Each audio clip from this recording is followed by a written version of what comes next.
Good morning everyone. सुप्रभात छात्रों। 7th class Sanskrit कक्षा में आपका स्वागत।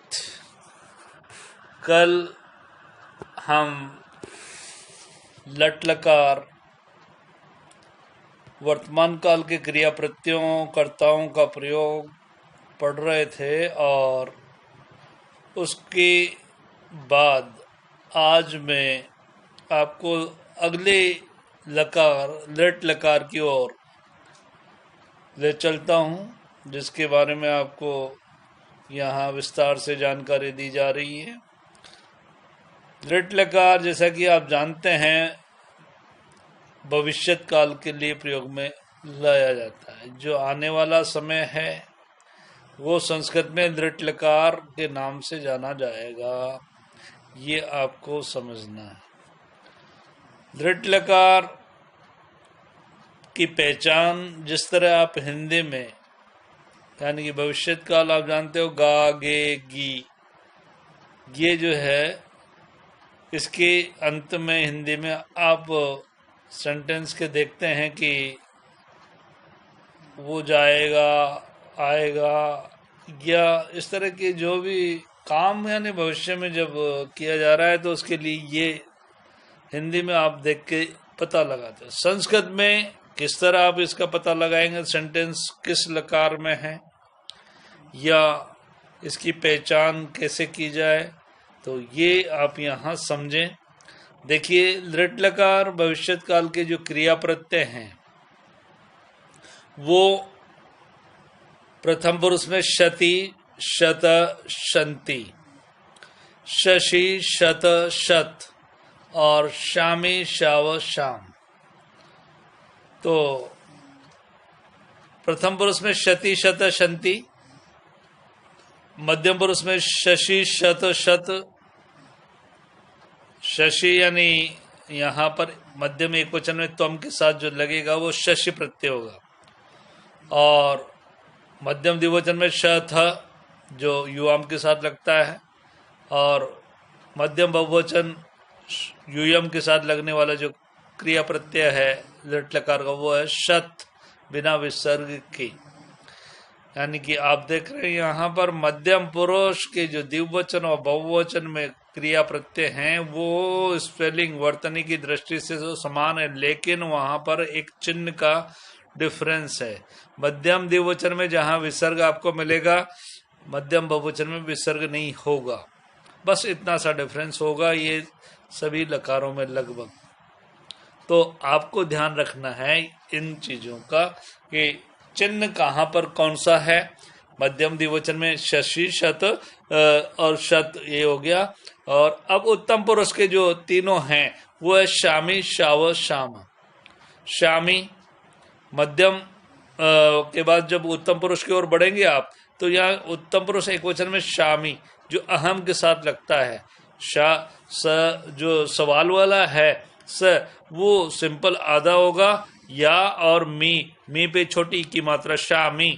और इसी तरह जो है उत्तम द्विवचन में शाव, यानी कि वही सवाल वाला स आधा, उसके बाद जो स्वाद में लिखा जाता है स वो, और इसी तरह जो है तो यहाँ शाव, तो उत्तम द्विवचन में शाव प्रत्यय हो जाएगा जो विसर्ग के साथ लिखना पड़ेगा, और उत्तम बहुवचन में श्याम आधा स या और म में विसर्ग होगा।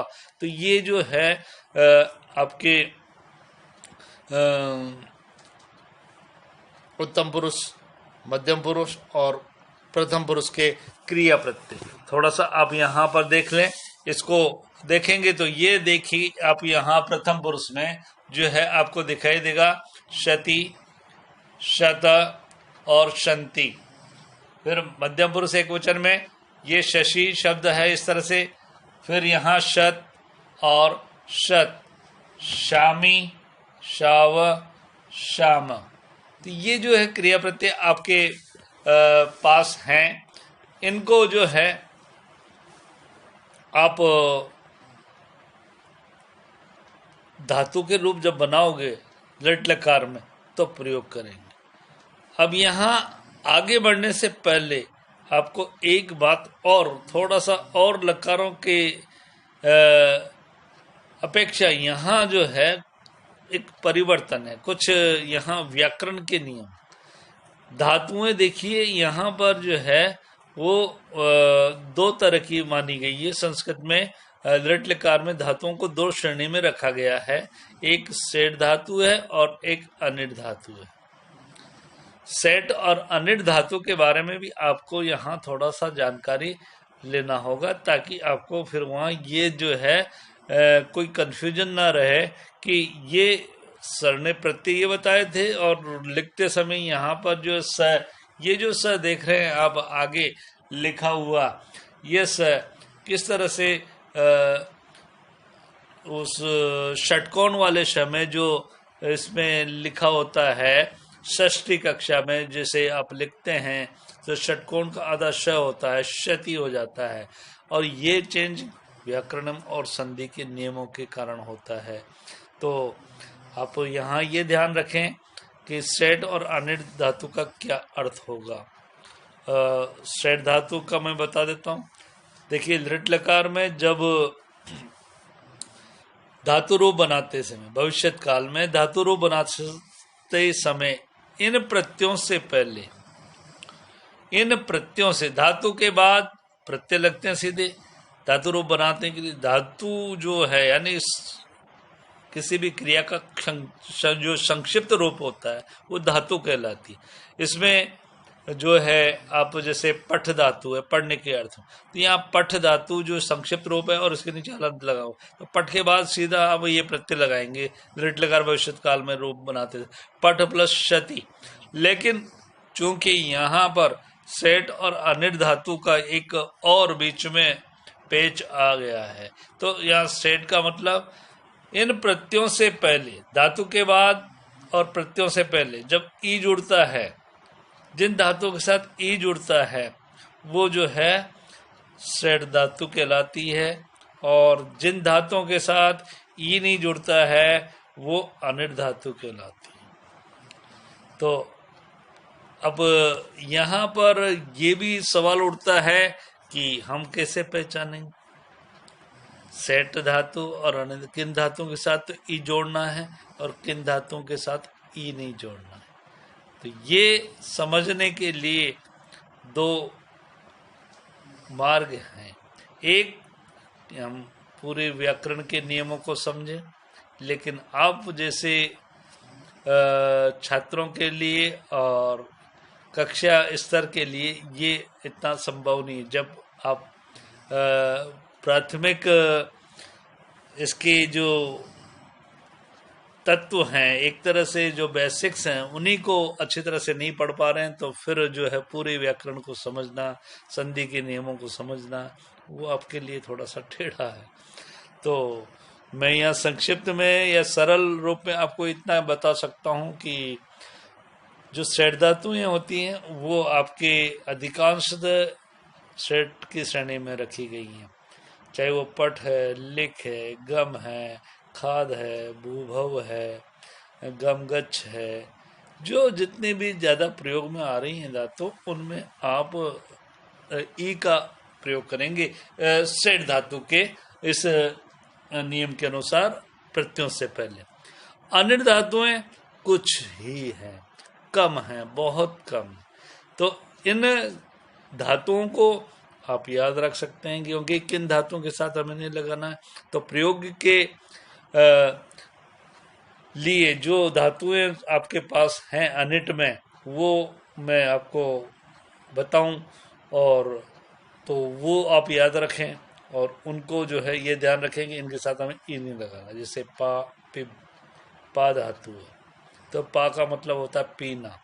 अब यहाँ पर याद ध्यान रखेंगे आप कि जो है पा धातु लृट लकार में सीधे इन प्रत्ययों के साथ पा के साथ आप लगाओगे तो ये पाश्यति, पाश्यत, पाश्यन्ति, पाश्यसि, पाश्यथ, पाश्यत, पाश्यामि, पाश्याव, पाश्याम, इस तरह से जो रूप बनेंगे आपके। और जो अन्य धातुएं हैं अनिट में, वो है आपके जैसे दृश्य पश्य। दृश्य में देखना, दृश के साथ ए लगेगा, आपके यहाँ पर भी परिवर्तन थोड़ा सा क का जो है वही, यहाँ संधि के नियम उपनियम भी जो है, तो आपको द्रक्षति द्रक्षत द्रक्षन्ति लिखना पड़ेगा। उसमें जो है ये ई नहीं लगेगा, और दृश के साथ वो जुड़ने पर जो है प्रत्यय वो परिवर्तन दृश का द्रक्षति में बदलेगा। इसी तरह पक्ष पक्ष पक्षति पक्षता पक्षन्ति, और इसके अलावा जो है आप वप धातु, वप बोने के अर्थ में होती है, जिसका मतलब होता है बोना, वप वपशति वपशत वपशन्ति, वहाँ भी ई नहीं लगेगा। और इसी तरह जो है इसमें आप दायच्छ धातु देने के अर्थ में दास्यति दास्यत दास्यन्ति, यही सीधे प्रत्यय लग जाएंगे और उसमें कोई चेंज ना होकर के सीधे रूप बनेंगे आपके दास्यति दास्यत दास्यन्ति, दास्यसि दास्यत दास्यत दास्यामि दास्याम दास्याम। तो ये जो है प्रत्यय लगा करके आप धातु रूप बनाएंगे लिट लकार में। तो सेड और अनिट का यहाँ पर संक्षिप्त में आपको मैंने ये बताया है, उसको आप हमेशा ध्यान रखेंगे। और इसको जो है, क्योंकि अभी तो मैं थोड़ा सा आपको ज़्यादा समझाने में जो है असमर्थ हूँ, क्योंकि जब तक हम ऑफलाइन नहीं होंगे, ऑफलाइन मोड में नहीं होंगे, तब तक जो है आपको डिटेल्स रूबरू नहीं होंगे, क्योंकि यहाँ पर इंटरेक्शन आपसे जो है अभी कुछ है नहीं। सीधा आपके जो जिज्ञासाओं को मैं आपके प्रश्नों का जवाब दूं, हर चीज़ को जो है आपके डाउट्स दूर करूं, ऐसा ये संभव नहीं हो पा रहा है। तो इसलिए आपको जब भी हम क्लास में मिलेंगे, समझाएंगे, और तब आपको और अच्छे से इसको जो है बताया जाएगा, समझाया जाएगा। अभी फिलहाल आपको इतना ही ध्यान रखना है कि धातुएं दो तरह की है, सेट और अनिट। कोशिश ये रहेगी जब तक आपको अच्छी तरह से नहीं समझा दिया जाए पूरा, तब तक जो है आपको इस तरह के कोई प्रश्न नहीं पूछे जाए।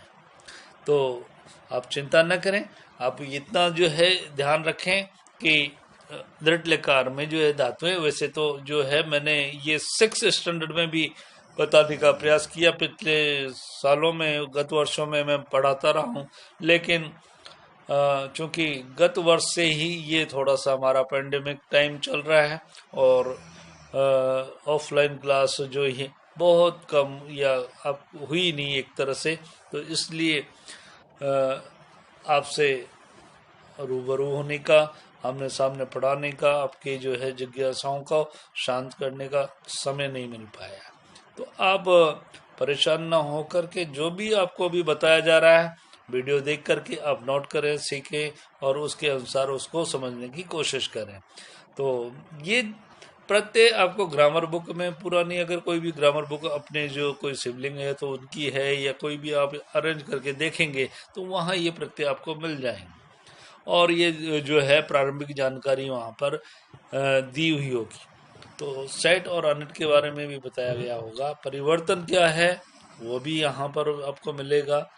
तो थोड़ा वीडियो की सहायता से और थोड़ा जो है आप अपनी बुक या कोई भी जो रेफरेंस बुक है ग्रामर की उससे देख सकते हैं, क्योंकि इस बार आपको ज़्यादा कुछ इतना लोड दिया नहीं गया है।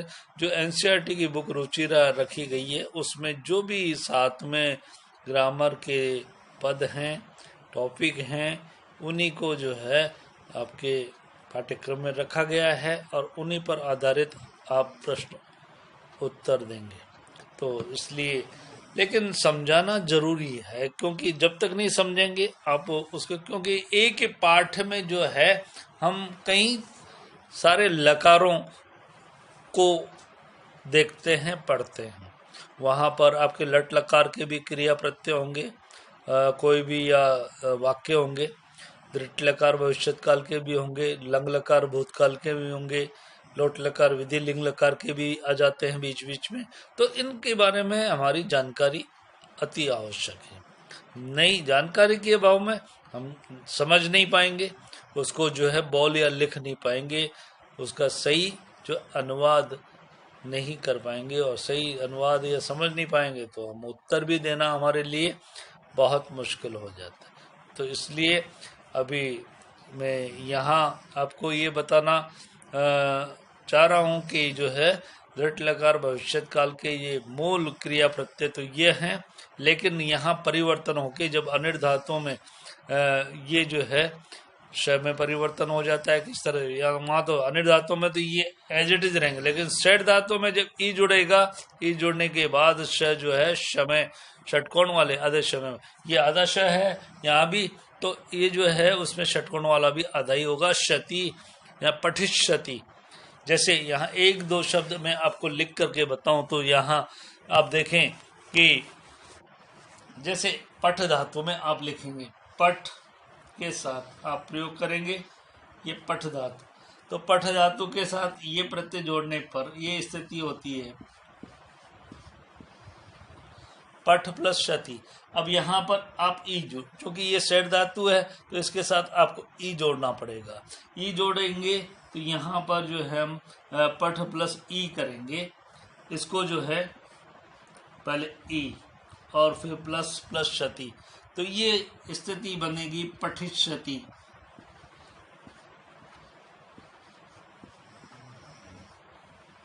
पहला रूप पठिष्यति शब्द ये इस तरह से बनेगा पठिष्यति, और इसका जो है द्विवचन पठिष्यत, इस प्रत्यय को लगा करके आप जो है पठिष्यत प्रत्यय को लगाकर पठिष्यत, शत प्रत्यय लगाकर पठिष्यत और फिर पठिष्यन्ति, और इसी तरह जो है पठिष्यसि, पठिष्यत, पठिष्यत, पठिष्यामि, पठिष्याओ, पठिष्याम। तो ये जो है प्रत्यय लगाकर हमें रूप इसी तरह प्राप्त होंगे। जो भी सेठ धातुएं होंगे, चाहे वो खाद है तो खाद में भी यही स्थिति बनेगी, खादिष्यति, खादिष्यत, खादिष्यन्ति, खादिष्यसि, खादिष्यत, खादिष्यत, खादिष्यामि, खादिष्याओ, खादिष्याम। तो ये सेठ धातुओं के रूप इस तरह से आपको बनाने होंगे। अनिर धातुओं में क्योंकि कोई परिवर्तन नहीं, ई नहीं लगेगा, तो वहाँ पाश्यति, पाश्यत, पाश्यन्ति हो जाएगा, दाश्यति, दाश्यत, दाश्यन्ति हो जाएगा, या फिर जो है वपशति, वपशत, वपशन्ति हो जाएगा। एक दृश्य पश्य धातु जिसमें जो है यहाँ दृश्य पश्य, जब भी दो धातु वो परिवर्तनशील धातुएं भी हैं, यानी कि उनमें जो है परिवर्तन होकर के कुछ परिवर्तन, दो एक साथ लिखना, दो शब्दों को एक साथ लिखना, ये व्यक्त करता है कि वहाँ कुछ जरूर कोई बात है, इसलिए दो उनको एक साथ लिखा गया। मीनिंग दोनों का एक है, दृश्य पश्य। जैसे अब देखना, दृश्य का मतलब भी देखना है, पश्य का मतलब भी देखना है, लेकिन दृश्य का रूप जो है दृढ़ लकार भविष्यत काल में बन रहा है, बाकी का पश्य धातु के साथ प्रत्यय लगा करके बनता है। तो ये दृढ़ लकार भविष्यत काल है। इसके बाद दृढ़ लकार के बाद जो अगला टेंस होगा आपका वो है लकार है लंग लकार, यानी कि बीता हुआ समय।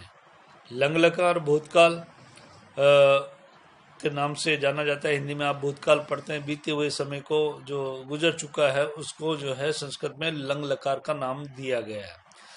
लंग लकार जो है हम पढ़ेंगे, और उसका जो है ये जो नियम या सेट और अनिट है उसमें ऐसा नहीं है, वो केवल भविष्यत काल में ही थोड़ा सा आपको ध्यान रखना होगा। लंग लकार में वहाँ क्या होगा, प्रत्यय तो लगते ही हैं धातु के पीछे, धातु के बाद, लेकिन धातु के आगे आपको अ लगाना पड़ेगा।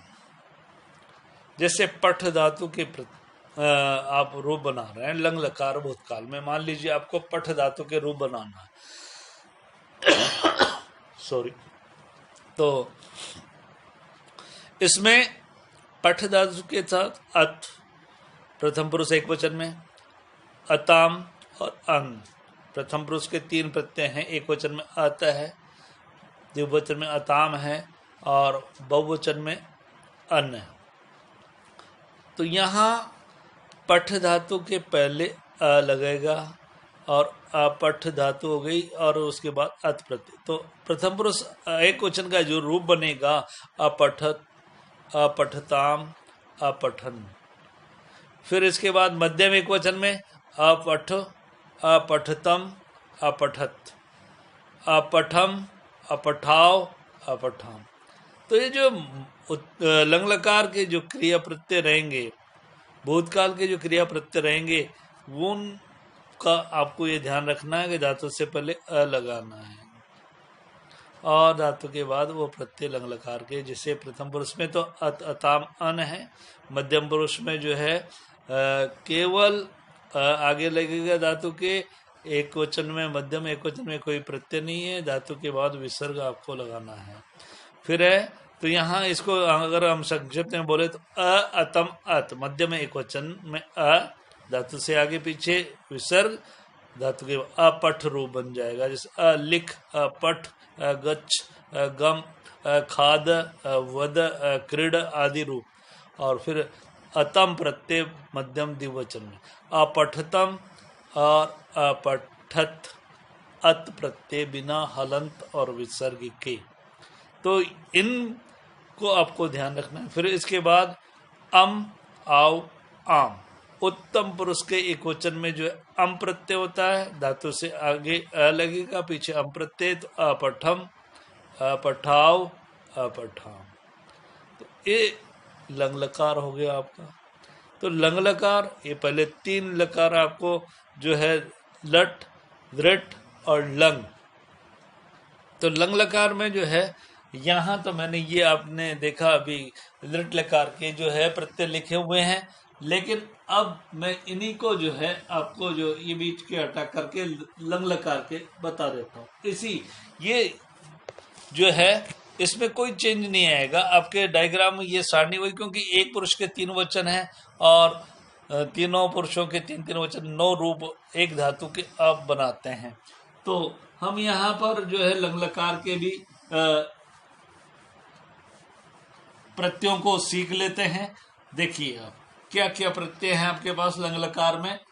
ये यहाँ लंग लकार के क्रिया प्रत्यय आप देखेंगे तो लंग लकार के जो क्रिया प्रत्यय हैं इस तरह से आपको लिखना होगा। ये लंग लकार तो ये अंग है, दैट शुड बी प्रोनाउंस अंग, लंग लकार। आप इसे ड नहीं बोल करके लंग लकार बोलेंगे। तो लंग लकार की जो है क्रिया प्रत्यय भूतकाल,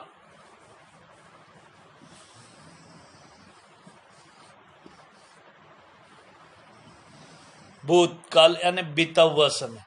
तो आप यहां पर जो है सबसे पहले अत,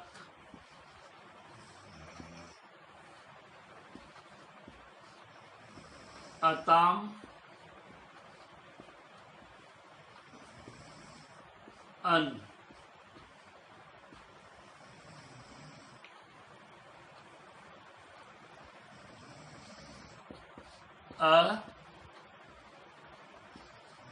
अतम,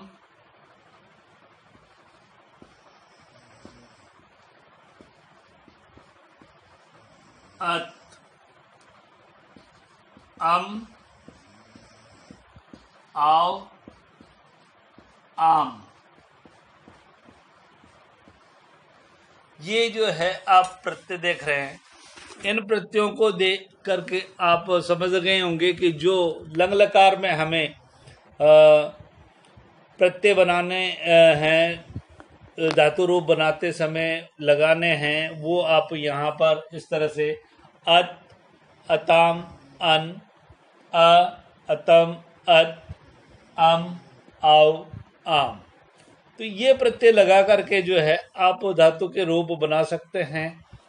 जैसे पठ धातु के आपने बनाए तो पठ धातु के जो रूप बनाएंगे तो आप अपठत ये बनेगा। आगे धातु के आगे अ का प्रयोग करना आपको, तो अपठत, अपठताम, अपठन, अपठ। यहाँ देख रहे हैं आप धातु से पहले अ है और पीछे जो है विसर्ग लगाना है, बीच में कोई क्रिया प्रत्यय नहीं है, तो अपठ, लिखा आदि बनेगा। अपठतम, अपठत, अपठम, अपठाव, अपठाम। तो ये इस तरह से, चाहे धातु कोई सी हो, वहां पर आपके जो है ये रूप बनते चले जाएंगे। अलिखत, अलिखताम, अलिखन, अलिख, अलिखतम, अलिखत, अलिखम, अलिखाव, अलिखाम। तो ये धातु के साथ प्रत्यय लगेंगे और लंग लकार के रूप बनेंगे। चाहे धातु कोई सी भी हो, आप यही प्रत्यय यहाँ, और परिवर्तन लट लकार भविष्यत काल की तरह यहाँ पर सेट और अनिट कोई प्रत्यय नहीं है, वो मतलब धातुएं नहीं है। तो आपको यहाँ पर जो है परेशानी नहीं। सिर्फ एक बात यहाँ आपको ये ध्यान रखना होगा कि अगर धातु से पहले अ लगा हुआ है, जैसे धातु में ही कोई ऐसा अ आ रहा है, स्वर ध्वनि आ रही है, तो फिर आपको दोबारा अ लगाने की आवश्यकता नहीं है। और एग्जाम्पल, जैसे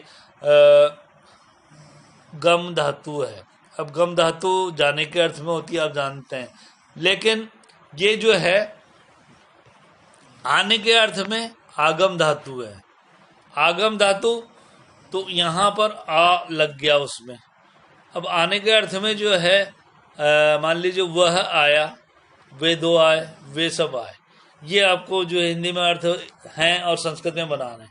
तो यहाँ पर लंग लकार में आगम धातु के रूप बनेंगे, तो आपको आगे से अ नहीं जोड़ना, क्योंकि आ पहले से है, अ या आ लगा हुआ है। तो यहाँ पर हो जाएगा आगच्छत, पीछे केवल प्रत्यय लगेंगे फिर, और प्रत्यय लगा करके आप सीधा जो रूप आगच्छत, आगच्छताम, आगच्छन, इस तरह से रूप ये प्रत्यय लगा करके बना देंगे। आगच्छ, आगच्छताम, आगच्छत, आगच्छम, आगच्छाओ, आगच्छाओ। तो ये 2-3 धातुएं हैं जिनके साथ ऑलरेडी अ जुड़ा हुआ है। जैसे एक तो ले जाना और लाना। तो ले जाने के लिए